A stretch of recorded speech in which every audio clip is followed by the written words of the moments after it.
sehingga pada kesempatan siang hari ini kita bisa berkumpul di ruang kelas di malam ini.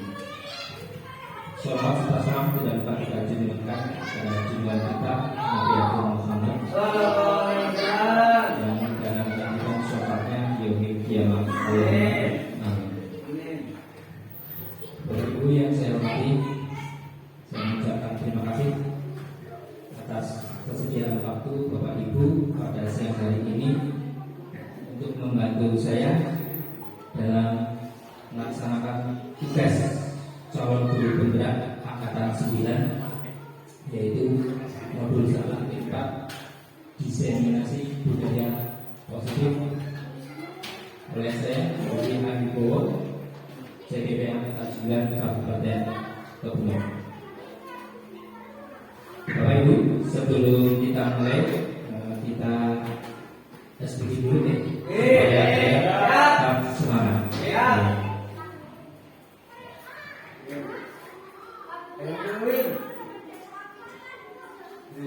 Ini boleh sambil dulu ya, supaya tidak mengusir kantuk karena jam-jam kantuk.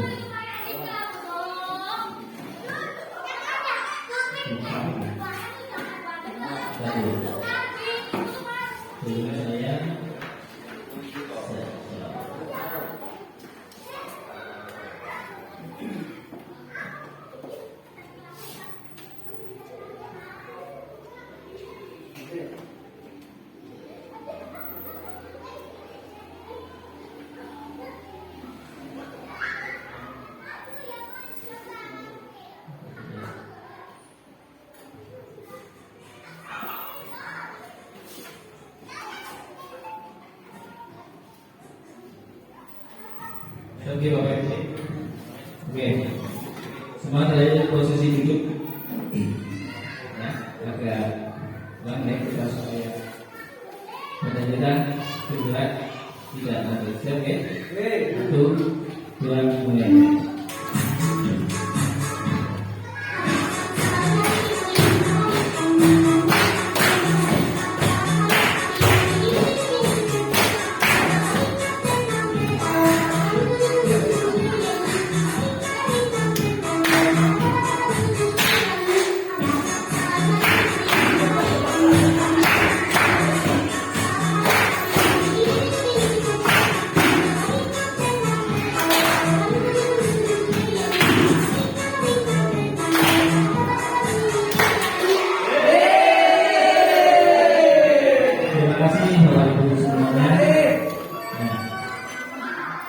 Bagaimana? Sudah tidak ngantuk lagi ya?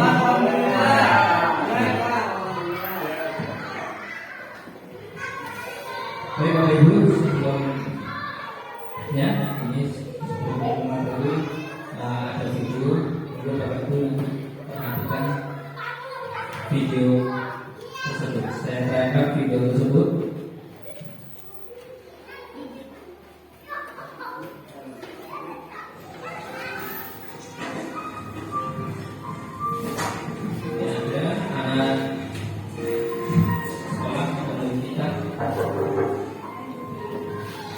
Dia jangan terlambat.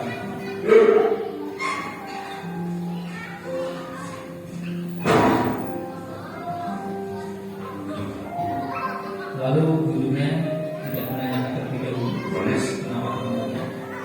Lalu suruh sini.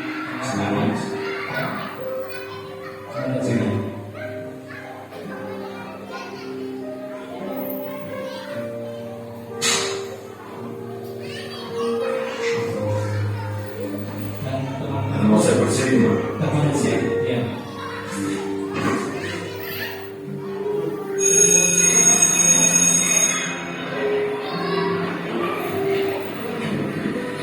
Kejadian tersebut berulang di dan kemudian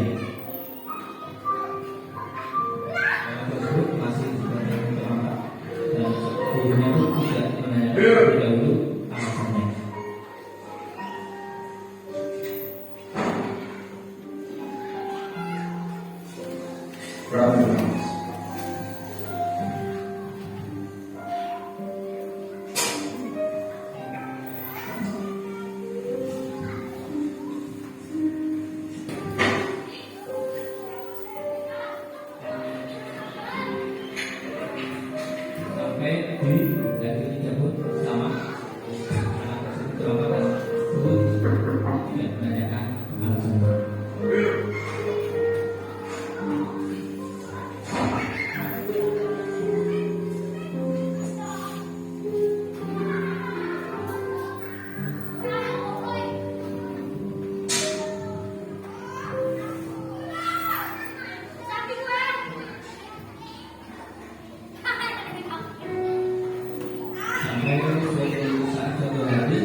melihat anak yang biasanya terlambat, ternyata yang sudah mengantarkan saudaranya atau ibunya lebih dahulu.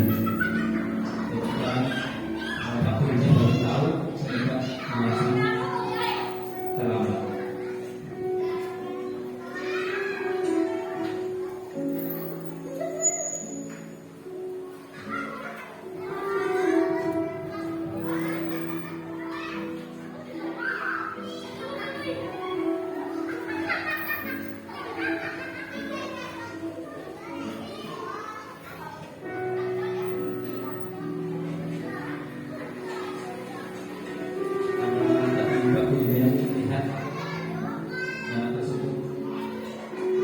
Terlambatnya,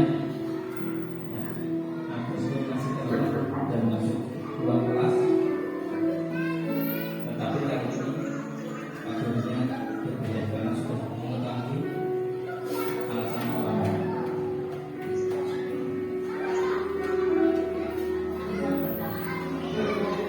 Otomatis karena terbiasa dia menggunakan tangan untuk dipukul dengan garis, tapi kali ini Pak gurunya memberikan kembali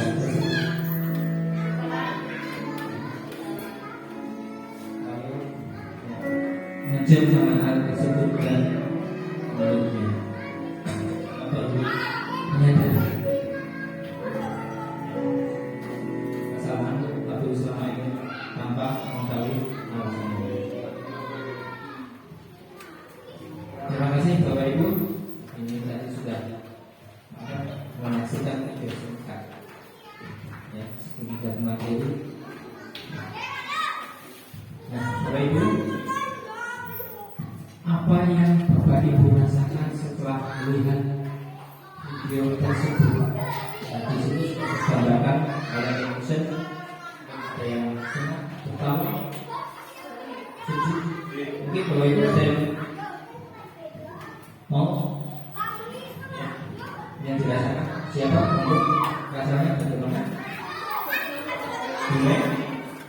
Sedih, terharu dan menangis. Mungkin ada yang lain? Pak Damas, kira-kira perasaannya?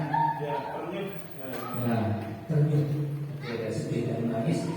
Pak Damas adalah ternyuh. Oke. Yang selanjutnya Bapak Ibu, pelajaran apa yang Bapak Ibu ambil dari video tersebut? Ada yang silakan mengutarakan pelajaran apa yang Bapak Ibu ambil dari tayangan video tersebut? Bagaimana kita?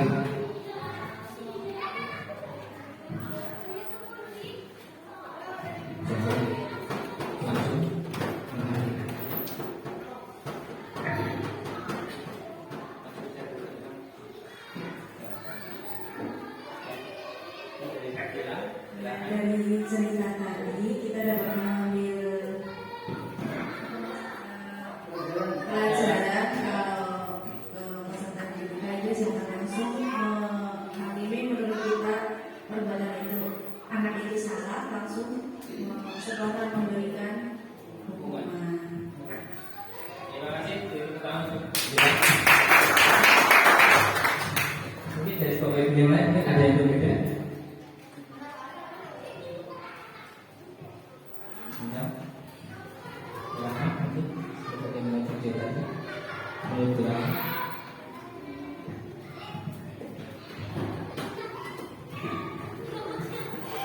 Sambil berpikir ini juga anaknya sudah hadir pelajaran yang kita sendiri. Ini dari Bapak Ibu yang lain ada yang sudah menemukan.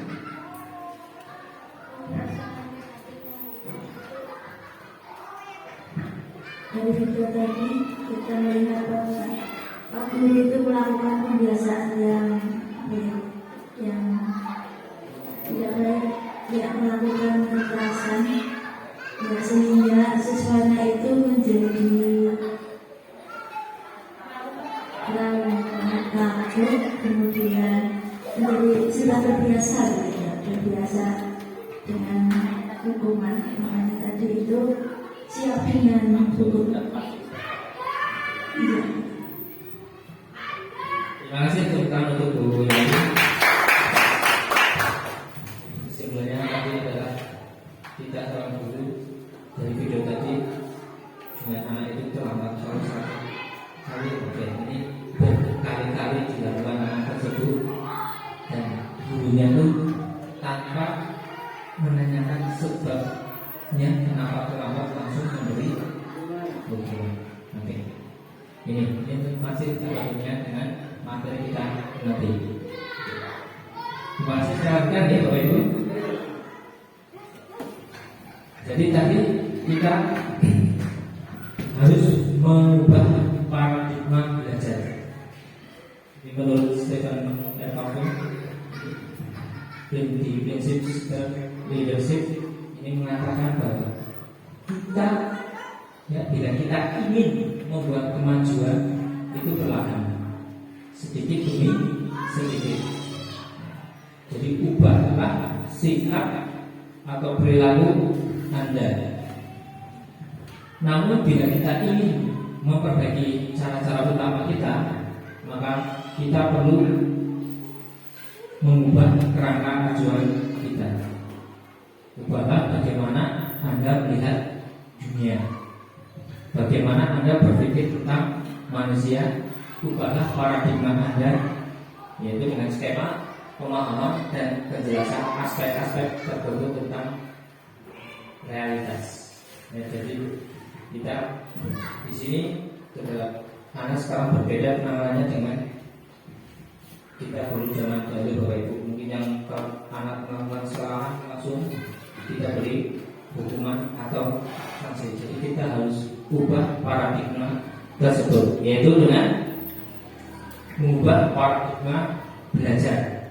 Seperti tadi kepada anak langsung memberi hukuman, memukul, itu merupakan stimulus respon. Sekarang dengan teori kontrol, jadi realitas kebutuhan kita menurut stimulus respon itu sama, tapi teori kontrol kebutuhan kita itu berbeda.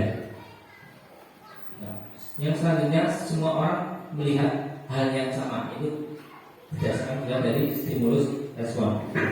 Tapi dengan teori kontrol kita, setiap orang memiliki gambaran yang berbeda.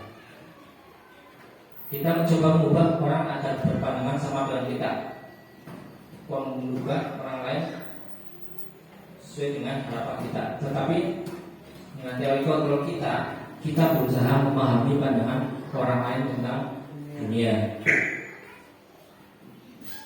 Perilaku buruk dilihat sebagai satu kesalahan. Jadi tadi yang dilakukan itu dianggap itu merupakan sebuah kesalahan. Tetapi semua perilaku memiliki tujuan. Ini menurut teori kontrol. Orang lain bisa mengontrol saya. Ini berdasarkan stimulus respon. Tetapi dengan teori kontrol, Anda tidak bisa mengontrol orang lain. Yang selanjutnya yaitu pemaksaan pada saat bujukan gagal. Ini stimulus respon. Dan teori kontrol, kolaborasi dan konsensus menciptakan pilihan-pilihan baru. Jadi kita berkolaborasi dengan teman, rekan, ya, membuat kesepakatan pilihan-pilihan baru, yaitu keyakinan kelas.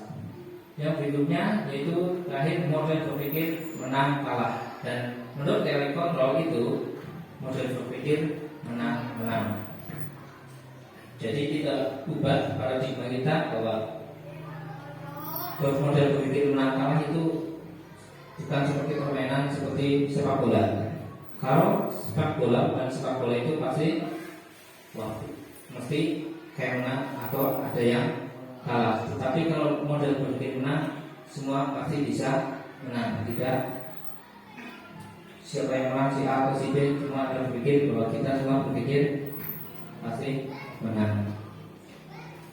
Oke, yang selanjutnya dengan budaya positif Bapak Ibu, materi kita yaitu yang budaya positif, yaitu ada.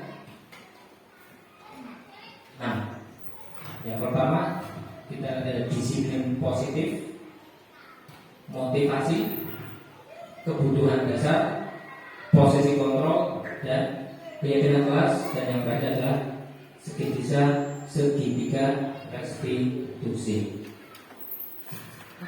Tentang budaya positif, yang pertama tadi adalah disiplin positif. Mungkin Bapak Ibu pernah sering mendengar disiplin ya. Apa itu disiplin? Ada disiplin selalu tepat waktu. Ya, oke. Selalu tepat waktu. Yang lain, menurut Bapak Ibu disiplin. Taat pada aturan. Oke. Bahasa itu disiplin. Oke, ya. Nah, di sini apa makna disiplin? Di sini disiplin itu ada yang mengatakan bahwa disiplin berasal dari kata Latin, yaitu disiplina, yang artinya kita belajar. Ya, belajar dari diri kita sendiri. Ya. Yang selanjutnya ada kata disiplin juga berasal dari akar kata yang sama dengan disiplin atau murid pengikut. Ya. Dalam budaya kita, disiplin telah berubah menjadi sesuatu yang dilakukan seseorang kepada orang lain untuk mendapatkan patuhan. Dari sini adalah ada yang mengatakan disiplin itu adalah supaya orang lain patuh disiplin kepada aturan yang kita buat. Kecenderungan umum menghubungkan kata disiplin dengan ketidaknyamanan, bukan dengan apa yang kita hargai atau pencapaian suatu yang mulai. Jadi ini cenderung di sini kata disiplin itu merasa ada kata dengan ketidaknyamanan, bukan dengan apa yang kita hargai. Kadang karena apa itu kita terpaksa harus melakukan tersebut, bukan karena diri kita sendiri. Ya, jadi kita disiplin sini adalah disiplin diri membuat orang menggali potensinya. Ya, dari diri kita untuk menggali potensinya menuju sebuah tujuan. Apa yang dia hargai, yaitu mempelajari bagaimana cara kita mengontrol diri kita, bagaimana menguasai diri kita untuk memilih tindakan yang mengacu pada nilai-nilai yang kita hargai. Jadi bukan kita dikontrol oleh orang lain. Nah, menurut Ki Hajar Dewantara, ya, di mana ada kemerdekaan, disitulah ya, harus ada disiplin yang kuat. Ya, sungguh pun disiplin itu bersifat atau self disiplin, yaitu kita sendiri yang mewajibkan kita dengan sekeras-kerasnya, tetapi itu sama saja. Sebab jikalau kita tidak cakap melakukan self-disiplin, wajiblah penguasa lain yang mendisiplinkan kita. Dan peraturan demikian itulah harus ada di dalam suasana yang merdeka. Jadi kalau kita tidak bisa mendisiplinkan dari diri kita sendiri, maka kita akan didisiplinkan oleh orang lain. Contohnya yaitu kita Bapak Ibu yang setiap pagi kita harus absen online jam berapa di sekolah? Jam 7, okay? Sebelum jam 7 makan 7. Padahal sebelum itu kita biasanya masih santai setengah 8 masuk. Tapi dengan adanya itu kita mengikuti hal tersebut, walaupun sebenarnya ya dengan gugup di rumah masih untuk itu banyak pekerjaan yang belum diselesaikan, tetapi karena kita disiplinkan oleh penguasa atau orang lain, akhirnya kita mengikuti tersebut. Ini menurut Ki Aja Dewantoro. Nah, yang berikutnya motivasi. Motivasi apa, Bapak Ibu? Semangat, dorongan, ya, kepada siapa? Kita ya, kita sendiri untuk bisa melakukan inovasi-inovasi yang baik atau positif. Jadi motivasi di sini tidak motivasi perilaku manusia. Ini ada dua, ya. Ada tiga, tapi kita lakukan jadi dua, yaitu motivasi dari eksternal, dari luar, dan motivasi internal. Ya. Motivasi eksternal di sini yaitu yang pertama untuk menghindari ketidaknyamanan atau hukuman. Jadi karena kita supaya aman menolak pulih hukuman atau sanksi. Jadi kita berusaha menghindari hal tersebut. Yang kedua adalah untuk mendapatkan imbalan atau penghargaan orang lain. Ini bisa dari motivasi ini bisa untuk mendapatkan imbalan atau penghargaan orang lain. Jadi Bapak Ibu biasanya ini kalau ada dari eksternal biasanya lebih semangat. Misal dari anak didik kita dipanggil, misal sini Pak Guru sebentar, nanti Pak Guru kasih permen, bagaimana? Pasti anak tersebut langsung. Tapi kalau Mas ini kesini Bang, pasti biasanya dengan santai atau tidak langsung cepat. Ini adalah karena motivasi dari luar, dari eksternal. Yang motivasi internal di sini adalah untuk menjadi orang yang mereka inginkan dan menghargai diri sendiri dengan nilai-nilai yang mereka percaya, atau ini sesuai dengan nilai kebajikan universal keyakinan kelas sekolah. Apa itu kebajikan universal? Ada yang tahu?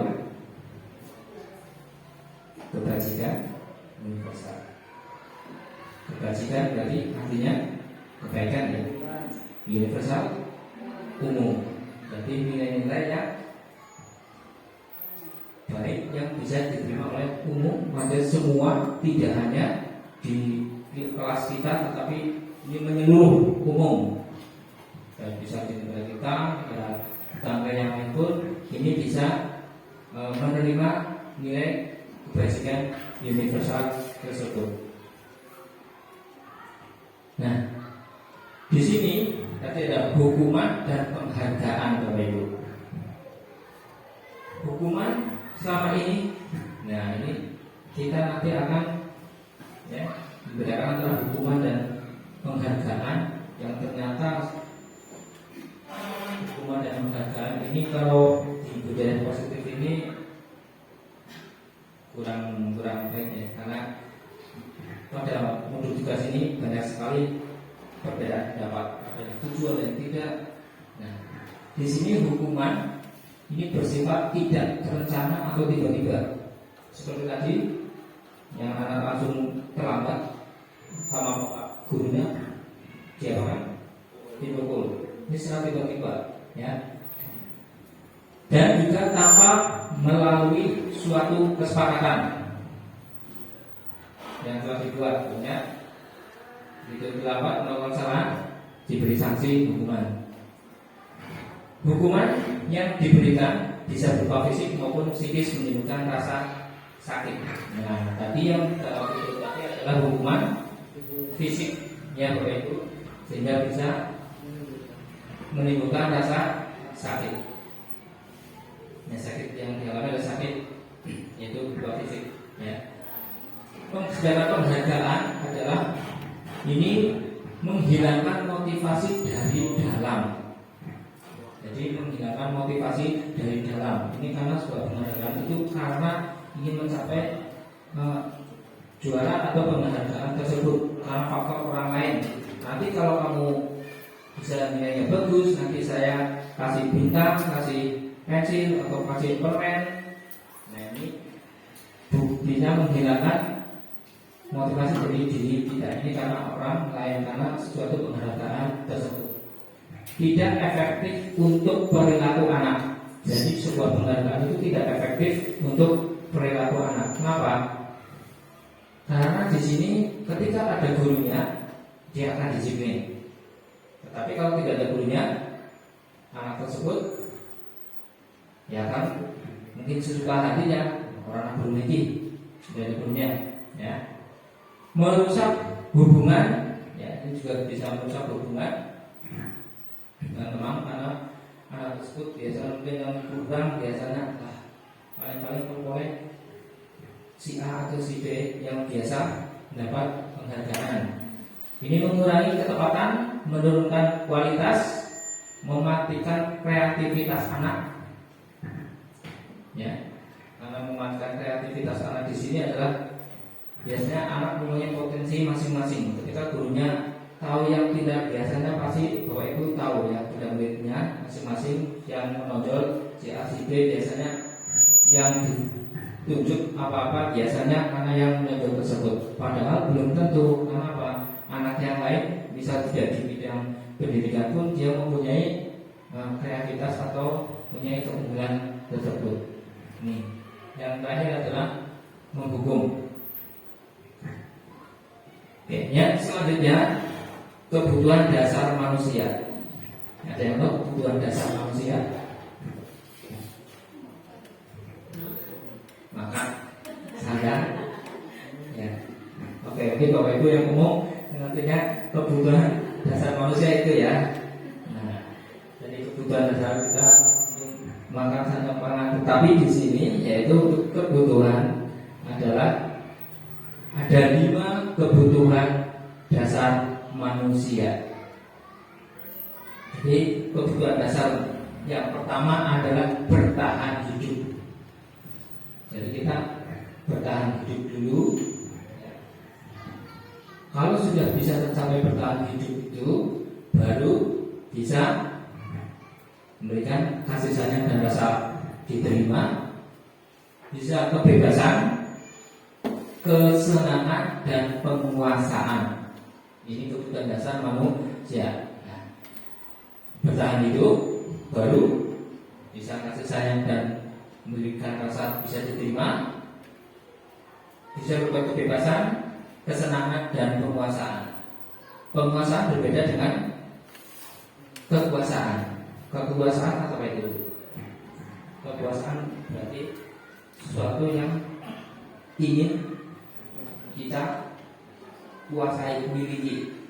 Tetapi penguasaan ini untuk peserta didik adalah penguasaan berupa materi, pelajaran, ya, itu ilmu dari di sekolah. Nah, ini 5 kebutuhan dasar manusia. Jadi menurut William Glasser menyatakan bahwa kapasitas untuk berubah ada di dalam diri kita. Jika kita dapat mengidentifikasi kebutuhan apa yang mendorong perilaku kita, maka perubahan perilaku positif dapat dimulai dengan mencari solusi untuk memenuhi kebutuhan tertentu dengan cara yang positif. Berikutnya Bapak Ibu, posisi kontrol. Oke, ini sudah mulai ada yang mengantuk.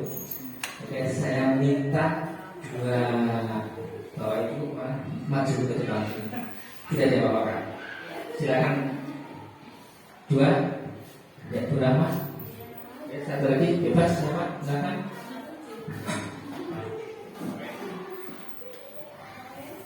Monggo, boleh Ibu, boleh Bapak, silakan. Nama Priyanti, monggo boleh. Oke. Sini. Sini Ibu. Oke. Ya. Baik. Sebelum kita masuk ke posisi yang kontrol di sini, silakan. Oke, nanti tangan Bapak Ibu di belakang.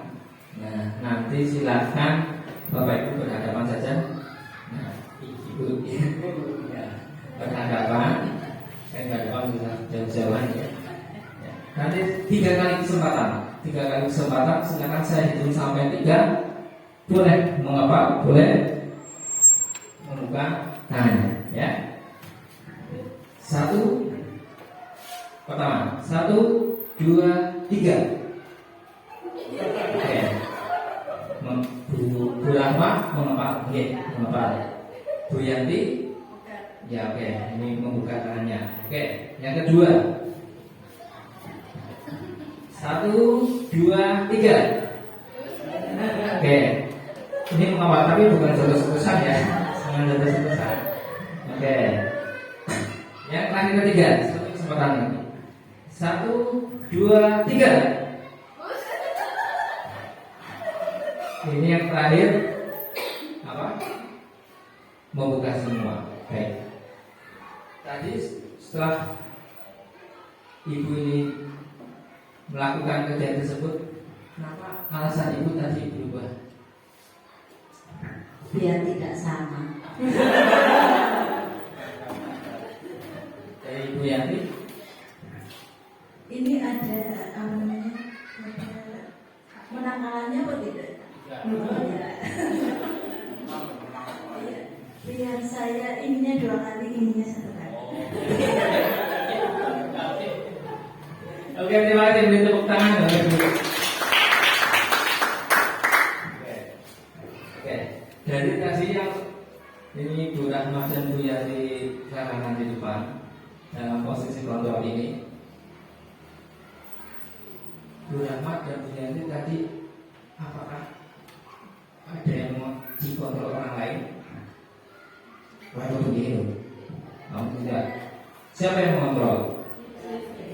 Diri saya. Jadi tadi Bu Rahma juga. Kamu Bu Yanti mengepal saya buka tidak. Bahkan tadi tidak ada komunikasi dan itu diri sendiri. Jadi posisi kontrol saya mau buka mau mengepal adalah yang mengontrol adalah diri kita sendiri. Oke. Nah, di sini posisi kontrol ini ada 5. Dari kelima ini Bapak Ibu ada yang berbeda tidak?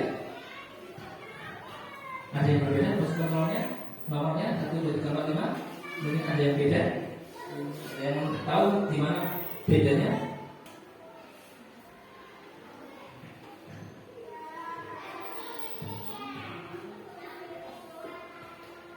Jangan kalian baca dulu. Dari nomor 1 sampai 5. 1, 2, 3, 4, 5. Ada yang berbeda. Nomor berapa? Nomor 5. Apa nomor 5? Ada banyak. Mahkota. Nomor 5 berarti apa itu? Manager. Jadi ini juga saya berpikir kok ini dulu juga sebagai manajer, karena setahu kita manajer adalah biasanya di mana? Di perusahaan atau sebagai kepala sekolah. Tetapi kita pun juga sebagai manajer di mana? Di kelas kita. Yang manajer adalah ya. Jadi yang pertama adalah posisi kontrol sebagai penghukum. Di sini bisa menggunakan dari hukuman fisik maupun verbal, yaitu hukuman fisik yang dipukul maupun verbal mungkin diomong, dikatakan. Apalagi sekarang sudah tidak itu ya, sudah perundungan untuk bullying ya. Yang kedua adalah pemantau. Pemantau sini menggunakan sanksi, konsekuensi, menggunakan catatan data sebagai bukti perilaku seseorang. Dulu ada dua anekdot lagi. Catatan data sebagai bukti fisik. Ya, Ibu. Ya, itu dulu itu menggunakan sanksi konsekuensi seperti itu. Jadi, yang ketiga adalah membuat merasa bersalah. Ini bisa menggunakan kata-kata lembut, menggunakan keheningan yang membuat orang lain merasa tidak nyaman, bersalah atau rendah diri. Jadi ini bisa membuat merasa bersalah seolah-olah gara-gara saya, ya. Terus yang keempat adalah teman, yaitu berupaya mengontrol murid melalui persuasi murid dan bertindak atau bergantung pada guru tertentu. Yang kelima sebagai manajer, tadi adalah guru berbuat sesuatu bersama dengan murid, mempersilahkan murid mempertanggungjawabkan perilakunya mendukung murid agar dapat menemukan solusi atas permasalahan sendiri. Jadi posisi kontrol yang paling efektif dari limbah di sini adalah idealnya kita sebagai guru, yaitu sebagai manajer. Jadi kita paling pertama Bapak Ibu kita manajer di kelasnya masing-masing, ya. Oke. Dan selanjutnya Bapak Ibu, nah, cari keyakinan kelas. Nah, di sini keyakinan kelas. Jadi selama ini kita lebih familiarnya kepada kesepakatan kelas, aturan kelas, tata tertib kelas. Nah, di sini adalah keyakinan kelas, yaitu nilai-nilai kebajikan universal yang disepakati secara tersirat dan bersurat bersama warga kelas, lepas dari latar belakang suku, negara, bahasa maupun agama. Kita bisa dipraktikkan Bapak Ibu membuat keyakinan kelas. Keyakinan kelas ini bersifat lebih abstrak, yaitu berupa pernyataan universal disusun dalam kalimat positif, ya. Jadi nanti kita ubah, mungkin kesepakatan dituliskan yang masih negatif, katanya kita sepakati menjadi kalimat positif dan dapat diterapkan sesuai dengan kondisi lingkungan kita. Jadi keyakinan kelas ini disusun melalui curah pendapat yang diikuti oleh seluruh warga kelas. Di sini Bapak Ibu, prosedur untuk pembuatan keyakinan kelas adalah nanti mempersilahkan warga sekolah atau murid di sekolah, di kelas, untuk berjuang pendapat tentang peraturan yang perlu disepakati di sekolah. Jadi Bapak Ibu nanti bisa menuliskan peraturan apa yang kita inginkan, ya.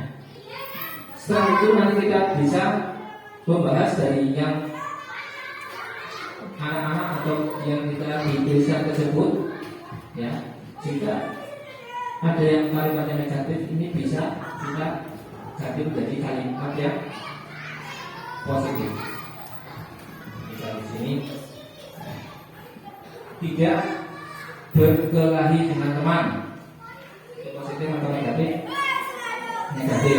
Berarti kita bisa ubah menjadi kita harus menyayangi teman. Misal, tidak boleh membuang sampah di kelas. Itu negatif atau positif? Masih negatif, ya. Itu berarti kita bisa ganti membuang apa? Depannya atau kita menjaga kebersihan kelas. Nanti setelah sudah dibuat kalimat positif tersebut, kita tidak ulang pada keyakinan kelas tersebut.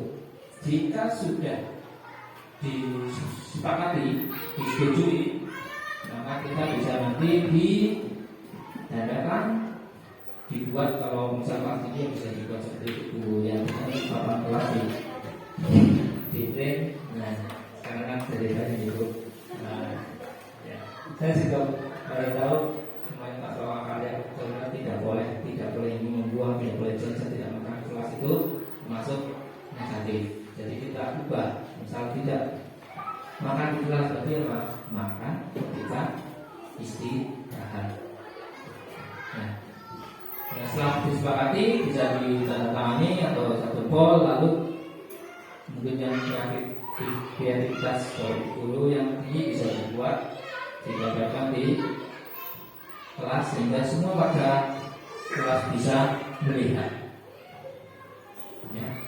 Nah, ini sekarang itu adalah kita menggunakan segitiga restitusi.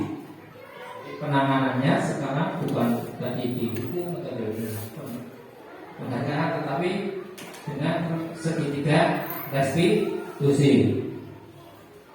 Nah, di sini restitusi, di sini pengertiannya adalah proses menciptakan kondisi bagi murid untuk memperbaiki kesalahan mereka, ya.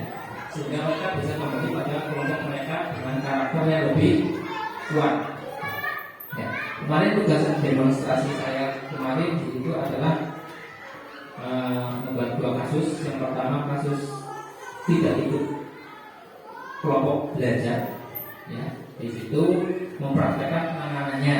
Jadi yang nanti adalah kita akan sampaikan jadi penanganannya seperti apa sehingga anak itu tidak merasa saya bersalah, dan juga menanyakan kesalahan yaitu sesuai dengan keyakinan kelas. Jadi keyakinan kelas yang kalian anggap berarti yang mana, keyakinan yang mana.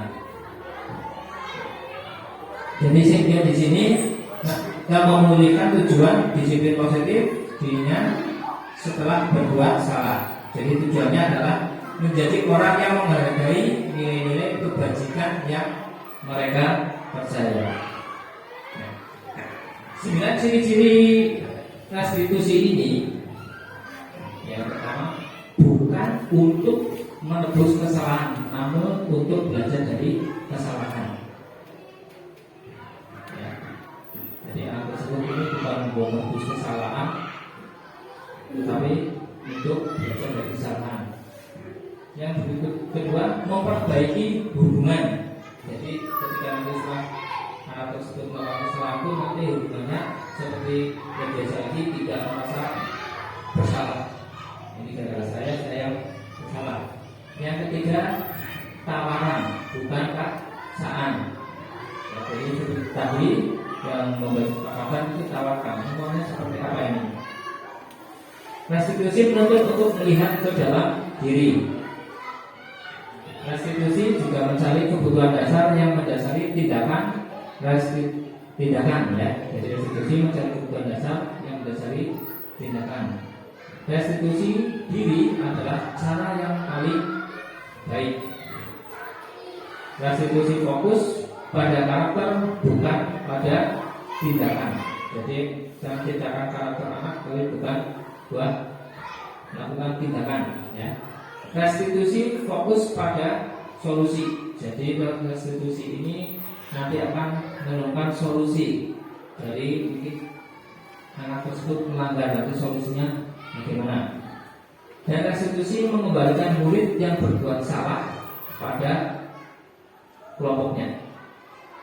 Jadi setelah melakukan tindakan segitiga restitusi, tahu nanti anak tersebut bisa kembali ke kelompoknya tanpa merasa sayang, merasa bersalah sekali karena saya. Nah, Bapak Ibu, di sini segitiga restitusi ini tidak segitiga. Berapa sisinya Bapak Ibu? 3 ya. Makanya kadang kita foto segitiga ini sekarang ada segitiga restitusi. Yang pertama adalah menstabilkan identitas. Yang kedua, validasi kebutuhan dan menanyakan keyakinan. Jadi untuk menstabilkan identitas, nanti bisa menggunakan pertanyaan. Setiap orang pasti pernah melakukan kesalahan. Jadi kemarin pun saya memperhatikan kepada anak yang tersebut, Pak Guru itu juga pernah melakukan kesalahan, ya. Jadi bisa menstabilkan identitas tersebut. Jadi tidak seolah anak berbicara salah bahwa kita pun juga pernah melakukan kesalahan. Bisa dengan kata-kata, kamu bukan satu-satunya yang pernah melakukan ini. Kamu tidak, kamu saja melakukan kesalahan ini, tapi mungkin kamu pun pernah melakukan. Setelah menstabilkan identitas, yaitu kita ke memvalidasi kebutuhan, bisa menggunakan kalimat kamu tentu punya alasan mengapa melakukan ini. Ya, kemarin pada pembahasan yang masuk dalam itu ada bagian yang kamu tentu punya alasan mengapa kamu tidak ikut kerja belajar kelompok.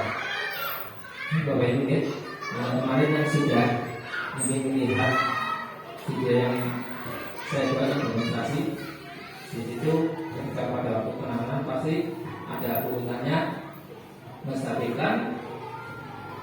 validasi kebutuhan, yaitu dengan bisa dengan kata-kata tadi, dan adakah cara yang lebih efektif untuk mendapatkan yang apa yang kamu butuhkan.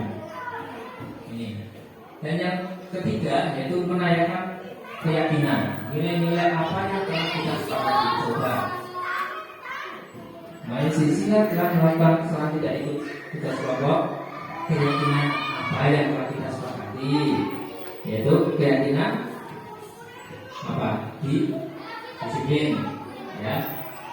Kamu ingin menjadi orang seperti apa? Jadi di sini ketiga institusi adalah tujuannya menstabilkan identitas, validasi kebutuhan, dan menanyakan keyakinan. Jadi tidak langsung memberi hukuman. Jadi anak seolah-olah yang merasa salah.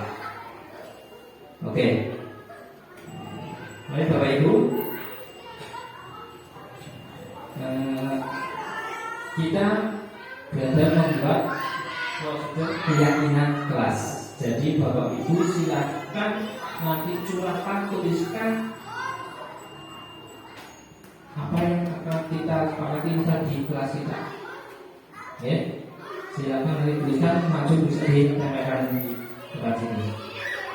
Dituliskan misal kita mau seperti apa. Ini sama seperti membuat kesepakatan kelas. Nanti kita lihat yang Bapak Ibu tuliskan itu termasuk sudah yang positif maupun kalimatnya yang sudah masih negatif.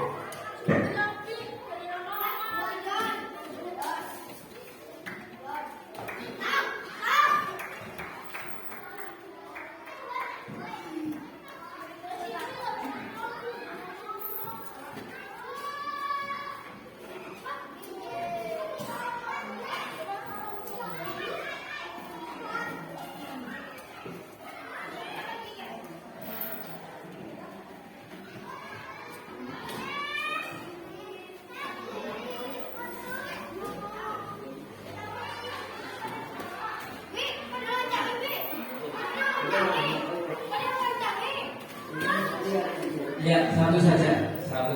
Misal kita membuat di awal pelajaran kan biasanya di awal pelajaran baru kita membuat ini seperti kesepakatan kelas. Biasanya kita maunya apa nanti?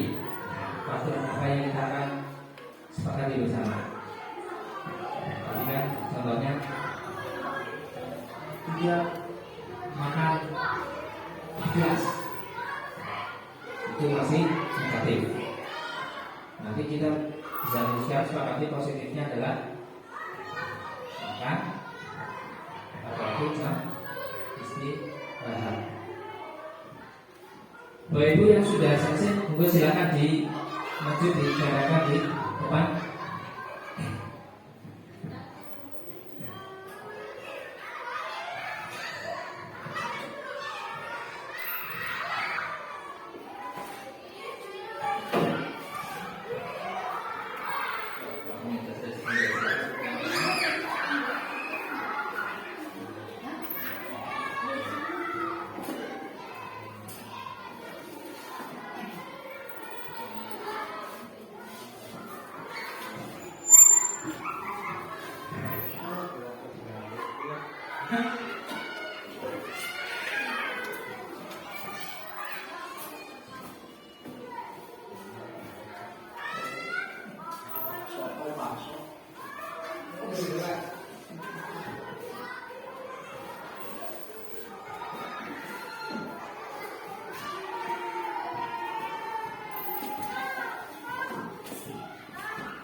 Sudah semua nih Bapak Ibu? Oke, silakan. Saya minta satu untuk Bapak Ibu guru silakan membacakan. Monggo silakan maju. Ini silakan jangan seperti ini. Ditunjuk itu tidak maju. Ya, terima kasih Bu. Silakan kita bacakan. Yang pertama, saling menghargai dan menghormati. Kalimat positif atau negatif Bapak Ibu? Positif, betul?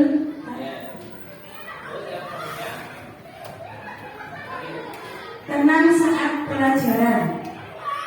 Positif atau negatif? Positif.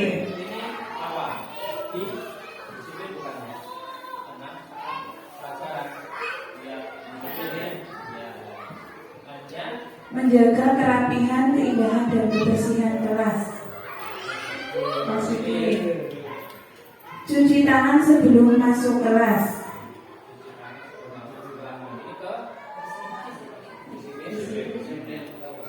Kebersihan apa ya? Berikutnya, saling menghormati dan menyayangi sesama teman. Positif.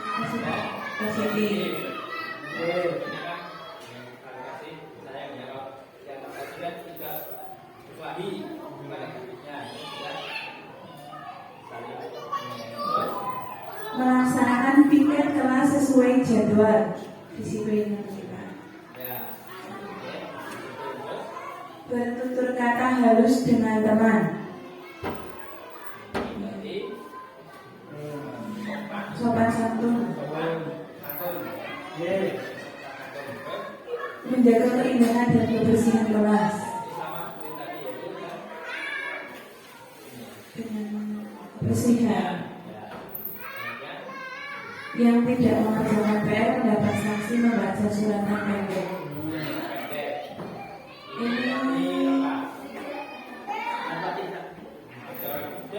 Yang tidak mengerjakan PR jadi negatif. Menghafalkan maksudnya.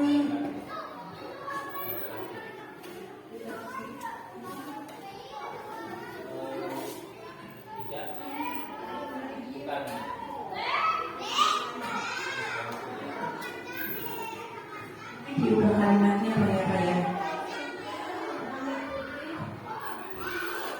Yang tidak mengerjakan PR mendapat sanksi membaca suratan. Mengerjakan PR di rumah. Agar masuk surga bersama sebelum pulang sekolah sholat subuh berjamaah. Positif sekali.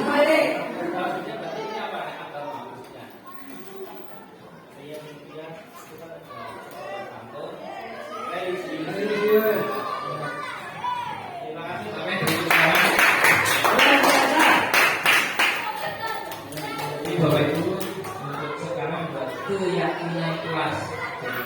Jadi dulu kesepakatan atau tetap ikut kelas. Sekarang adalah keyakinan kelas. Jadi kita kemarin membentukannya seperti itu. Setelah ini dibuat kalimat positif, cara nanti bisa diketik atau ditempelkan. Jadi ketika anak nanti ada yang melakukan kesalahan, kita disampaikan. Masih ingat keyakinan kelas kita?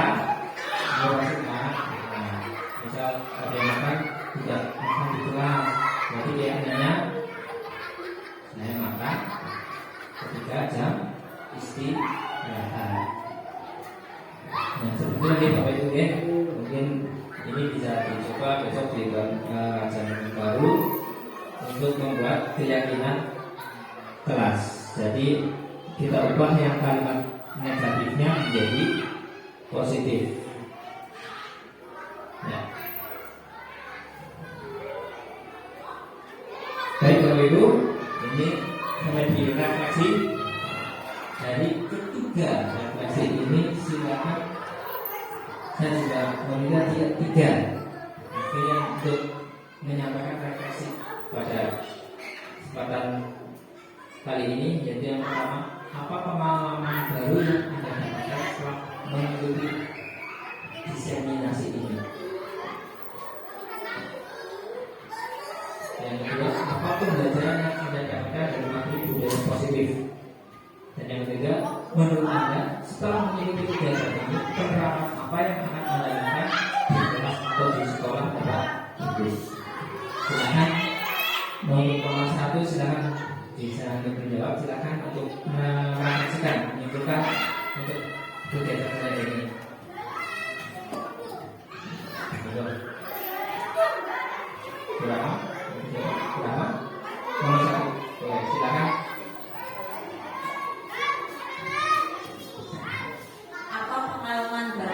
saya dapatkan setelah mengikuti diseminasi ini. Pengalaman yang saya dapatkan dari mengikuti diseminasi ini adalah tadi dari yang pertama itu tadi yang contoh guru memberikan kebiasaan yang tidak baik dengan cara menjustis atau menjudge anak, menghakimi anak tanpa melihat latar belakang kesalahan siswa. Itu saja ya. Terima kasih tepuk tangan untuk Bu Rama. Tadi Bu Rama yaitu yang didapatkan adalah kita tidak boleh menjudge anak ketika terlambat sekali dengan tidak mengetahui alasannya. Ya. Yang kedua, silakan untuk Bapak Ibu. Apa pembelajaran yang Anda dapatkan dari materi budaya ini? Silakan. Monggo. Baik. Siap. Oke, siap, silakan. Refleksi yang kedua, apa pembelajaran yang Anda dapatkan dari materi budaya positif ini? Ada banyak sekali materi yang kita dapatkan pada saya ini, dari video dari yang kita memanfaatkan dan juga materi-materi yang disampaikan, seperti penggunaan kalimat negatif yang awalnya menurut kita sudah tepat, tapi ternyata di sini dikatakan kurang tepat. Jadi kita sekarang sudah tepat. Seperti itu. Terima kasih pembukaan untuk Pak Wahid. Yang nomor 3, Bu. Menurut Anda, setelah mengikuti kegiatan ini, penerapan apa yang akan Anda lakukan di kelas atau sekolah? Silakan.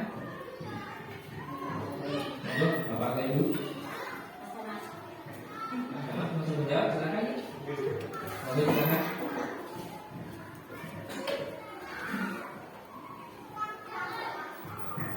Ya, menurut saya setelah mengikuti kegiatan ini, penerapan apa yang akan saya lakukan di kelas atau sekolah? Yang jelas dari beberapa materi tadi juga ada video ya. Ada beberapa hal yang mestinya kita ubah atau kita terapkan dalam pembelajaran kita. Apa-apa yang sekiranya kita tidak sadar melakukan pembelajaran yang bersifat negatif, ya kita perlu mengubah, kita terapkan materi yang kita tadi agar pembelajaran kita menjadi pembelajaran yang lebih berbudaya positif. Mungkin itu dari saya. Terima kasih. Tepuk tangan untuk Bapak. Oke. Jadi itu tadi Bapak Ibu yang refleksi yang kita sampaikan kalau untuk program materi kali ini adalah tadi kita tidak boleh dari awal menjadi untuk anak tanpa kita tahu dulu alasannya, dan juga pada segitiga restitusi yang adalah sebuah penanganan jika anak melakukan kesalahan belum membaca KPR maka di dalam kelas. Nah itu seperti kemarin saya buat video itu, sekarang itu ibaratnya seperti itu. Jadi penanganannya, jadi anak tidak merasa bersalah. Kalau yang dibutuhkan pasti kita menghukum sulit lari atau apa, membersihkan apa. Nah sekarang untuk meyakinkan tersebut anak seperti itu ya, kita tanyakan keyakinannya ya, dengan tadi yaitu menstabilkan identitas. Kita stabilkan identitas dulu ya, jadi bahwa tidak hanya kamu, bahwa setiap orang pasti melakukan kesalahan.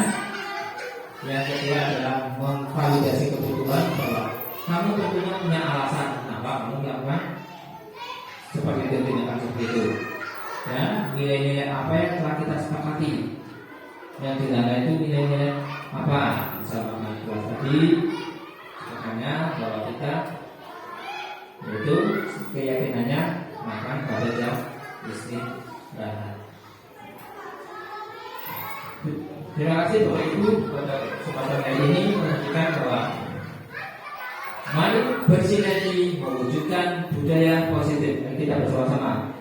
Mari bersinergi mewujudkan budaya positif. Oke, terima kasih Bapak Ibu.